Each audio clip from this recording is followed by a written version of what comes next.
स्वागत आहे नंदादीप लाईफस्टाईलमध्ये. तर आता हे चाललेत आदर्शला घेऊन गावामध्ये, कारण की आदर्शचं आधार कार्ड अपडेट करायचं आहे. हे चाललेत बाहेर आणि आज आमच्याकडे पाणी पण येणार आहे. आता मी आणि संघर्षच आहेत. घरी पाणी जर आलं तर थोडीशी फजितीच होते, म्हणजे एकदम एवढ्या दिवसाचं पाणी भरायचं म्हटल्यानंतर. आम्हाला कॉल करा ना, तोपर्यंत आम्ही आमचे काम आवरून येतो. तसं तर पाणी दुपारूनच येणार आहे. हा, दुपारून येतं, पण तसं तुम्ही लवकर या. लवकरच येऊ आम्ही, कारण ऊन पण खूप आहे बाहेर. पण आता असलं ऊन असलं तरी जावंच लागणार आहे. आधार कार्ड अपडेट करणं गरजेचं आहे. ते महत्वाचं आहे ना, मुलांचं लागतंच. पुढे मग मुलांचं ऍडमिशन, परत त्याचे स्कॉलरशिपसाठी तर रिझल्ट लागलाय, मुलांचे सर्व डॉक्युमेंट्स तयार करणं गरजेचं असतं. त्यामुळे आता हे चालू आहे प्रोसेस आणि हे करावंच लागणार आहे. तर चला.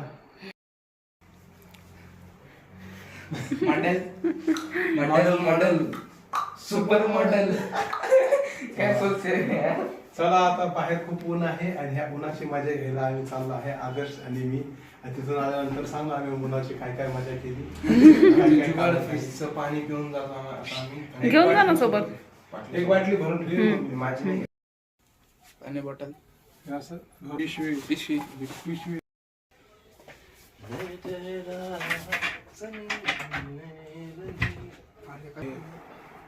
आपल्याला प्रोडक्शन देतो माहिती आहे का, डोकं करून आणि तो कोणती रिॲक्शन, साऊथ की रिॲक्शन. तू बांध ना डोक्याला रुमाल. बांधायचं नाही, टोपी देऊ का तुला, व्हाईट टोपी? आधार कार्ड अपडेट करायला जायचं मला. हा, आधार कार्ड चांगला फुटायला पाहिजे. तिथे गेल्यावरती केस अशी सेट होता नाही होता म्हणून लाईट असंच पुऱ्या गाडीवर असंच धरून. बरं मग धरून बस. त्यांची टोपी घेऊन डिक्की मध्ये वाटलं. रुमाल दादा, रुमाल पकडून बस, रुमाल हवेने उडतो. हा या. या ठिकाणी आता आम्ही आधार कार्ड अपडेट करण्यासाठी आलेलो आहे. मध्ये आधार सेंटर आहे. आतमध्ये आधार सेंटर. आता आम्ही आलोय, तुम्हाला जसं की सांगितलं, इथे अपडेट वगैरे होतात. आतमध्ये सेंटर आहे.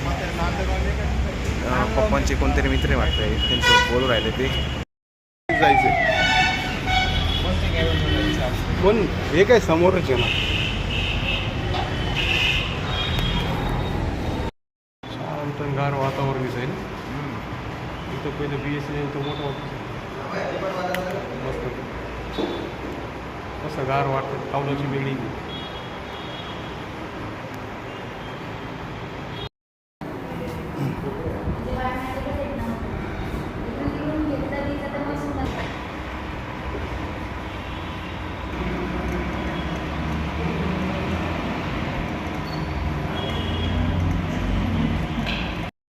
आपल्याला आदर्शचं आपण अपडेट झालेलं आहे.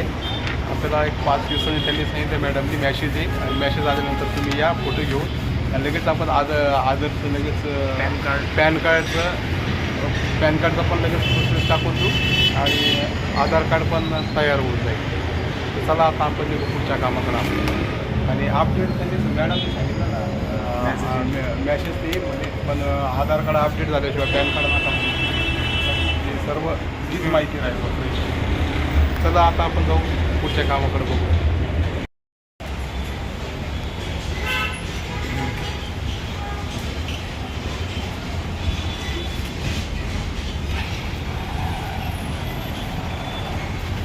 चलो. पेट्रोल टाकून घेऊ आपलं. पेट्रोल पंप वरती चाललोय आता आम्ही. पेट्रोल वगैरे टाकू, मग पुढचे कामं करू. कारण गाडीवर फिरणं म्हणलं तर पेट्रोल लागणारच आहे गाडीमध्ये. सोपं नाही. चलो.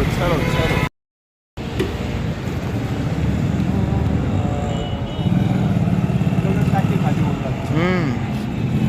म्हणलं तर टाकी खाली होऊन जाते.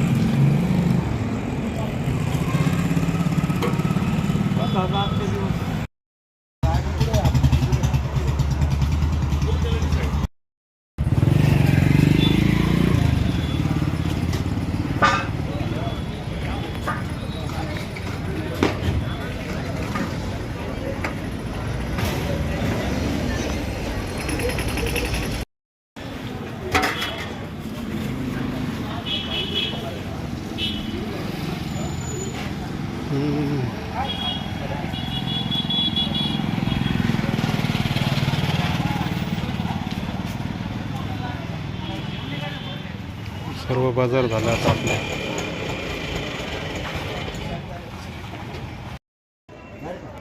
एखाद्या वेळेस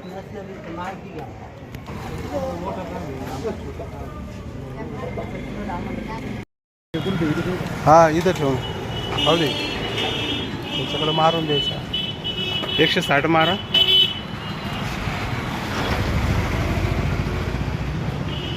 आणि आता डायरेक्ट घरी निघू उलवून हे घ्या उचलून आपलं वाला सामान.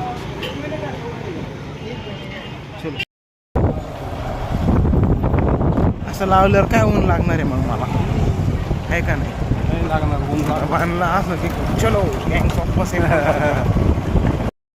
तर हे आलेत घरी आणि काय काय आणलं पाहू.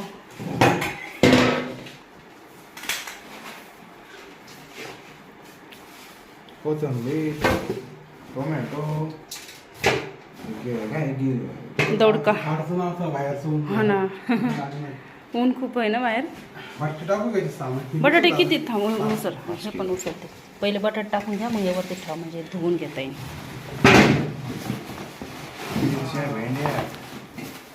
हां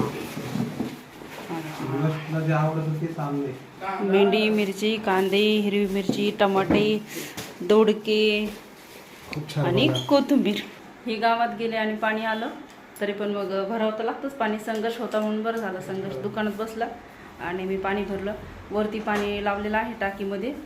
चला बघावं लागेल टाकी भरली का नाही. सोडा भाऊ पाणी मारते.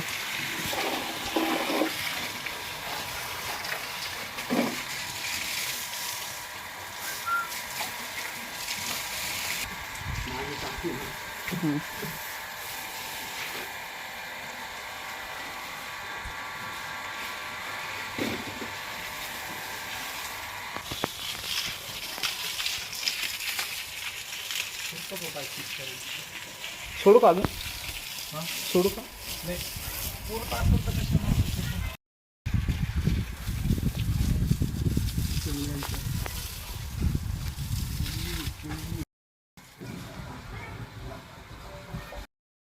पाण्याच्या घाई गडबडीमध्ये आमच्या जेवण राहिले होते. आता वाजले 3:30. 3:30ला जेवण करतोय. पाणी चालूच आहे. पाणी काही गेलं नाही. इकडे आदर्श बसले जेवायला. इकडे हे बसले आणि इतके घाईघाईत आता त्यांनी भेंडी आणलेली. भेंडीची भाजी पण केली. आज तर गंमतच झाली आपल्याला. जेव्हा जेव्हा पाणी येतं तेव्हा तेव्हा आमचं जेवण लेट होतं पाण्यामुळं. पाणीच तसं येतं. दुपारच्या वेळेलाच पाणी येतं आमचं. त्यामुळे काम वगैरे आवरलं का लगेच पाणी येतं. मग जेवण राहून जातं. भेंडी कशी झाली? एक नंबर भेंडी. तर आमचे जेवण वगैरे झालेत आणि संघर्ष कापतोय टरबूज. तर टरबूज हे आज आणलेलं नव्हतं, कालच आणलेलं होतं. संघर्षने एकदम छान टरबूज कापले आणि हे दोघं जण आहे ते येऊन बसलेत बघा खायला. कशाला काम करतो का? खूप छान आहे. मस्त लागतं असं उन्हामध्ये गार लागतं टरबूज. टरबूज खाल्ल्यानंतर टरबूजचं चालले कंपोस्ट मध्ये टाकण्यासाठी फोडी. असं फेकण्यापेक्षा लगेच टरबूज खाल्लं का फोडी कट करायच्या आणि वरती नेऊन टाकायच्या कंपोस्ट मध्ये. तर मी चालली आता बुद्ध विहारामध्ये. आज काही मला सकाळच्या कार्यक्रमाला जाणं नाही झालं. बुद्ध विहारामध्ये 3 दिवस कार्यक्रम आहेत बुद्ध पौर्णिमेनिमित्त. आता सध्या मी काही सफेद साडी घातली नाही. काम वगैरे होते आणि काल सर्वजणी बुद्ध विहारामध्ये सफेद साडी घालून गेल्या होत्या. माझं काही जाणं नाही झालं. 3 दिवस कार्यक्रम आहेत. व्याख्यानाचे आहेत, संगीत खुर्च्या आहेत, बरेच कार्यक्रम आहेत. पण मग ज्या कार्यक्रमाला जाणं होतं तेव्हा जाते मी. आता संघर्षचे पप्पा घरी आहेत, मुलं घरी आहेत, त्यामुळे मग जायला वेळ भेटतो. घरी कोण नसलं तर जाता नाही येत. तर आता मी आणि आदर्श जाणार आहेत, कारण की संघर्ष नेहमीच येतो माझ्यासोबत बुद्ध विहारामध्ये. आता मी आणि आदर्श जाणार आहेत. संघर्ष आणि संघर्षचे पप्पा घरी थांबत आहेत. तर चला बुद्ध विहारात गेल्यानंतर पुन्हा भेटू.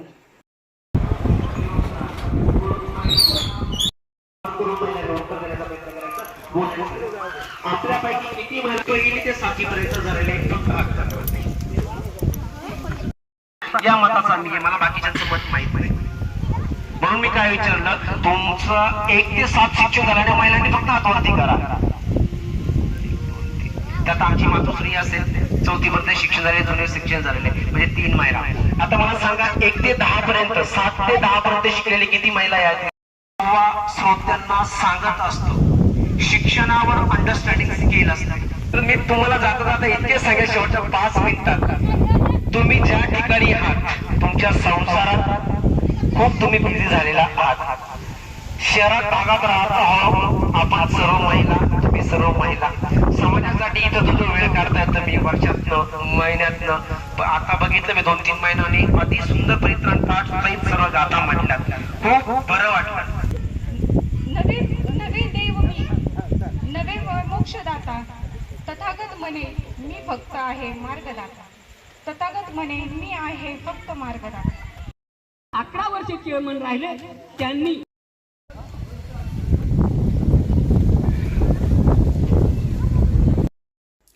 तर आता आम्ही घरी आलेलो आहोत. बराच वेळ कार्यक्रम चालू होता. आम्ही जाण्याच्या अगोदरच कार्यक्रम चालू झाला होता. बुद्धवंदना, परित्राण पाठ वगैरे झालेलं होतं, पण आम्हाला जायला उशीर झाला. आम्ही बरोबर व्याख्यान सुरू झालं त्याच वेळेला गेलो. खूप छान व्याख्यान झालं.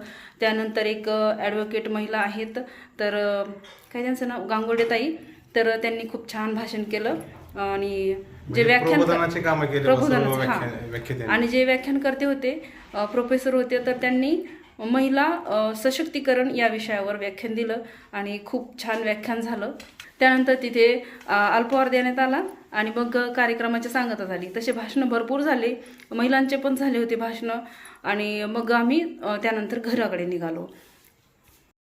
आणि आमच्या इथे नेहमीच असे कार्यक्रम ठेवतात बुद्धविहारामध्ये किंवा मग विपश्यना केंद्रामध्ये. आम्ही तिथे कार्यक्रमाला जातो. ते खूप मोठं विपश्यना केंद्र आहे आमच्या शहरातलं.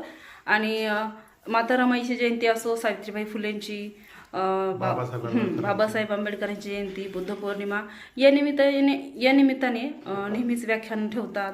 आणि अजून महिलांना शिक्षणाबद्दल माहिती देतात.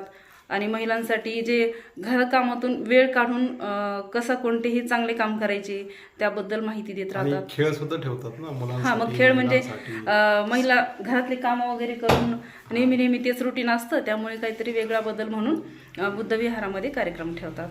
आणि उद्या खूप मोठा कार्यक्रम आहे. कार्यक्रमात गेल्यानंतर तुम्हाला सांगते काय कार्यक्रम आहे. आत्ता तर काही एवढं सांगू शकत नाही.